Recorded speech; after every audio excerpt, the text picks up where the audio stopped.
How to remove end-to-end encryption in Messenger. Hey guys, welcome to the channel and let's get right into this quick and easy tutorial. To remove the end-to-end encryption in Messenger, firstly, launch a Messenger application in your mobile device. Over here, the first step to remove the end-to-end encryption is to press and hold on to the conversation and tap on the delete button. Select on the delete button, after which if you try again to chat with the person, you will see that the end-to-end encryption has been removed. Next step, you can head back from here.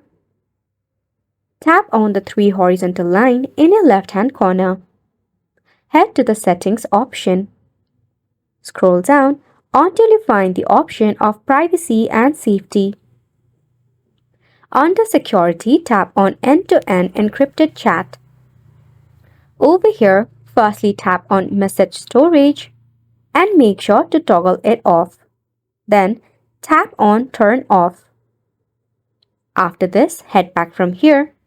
Then tap on previews. Make sure you toggle it off as well. By this way, you'll be able to remove end-to-end encryption in your Messenger. That sums up the tutorial as well. Thank you so much for tuning in. We'll see you very soon.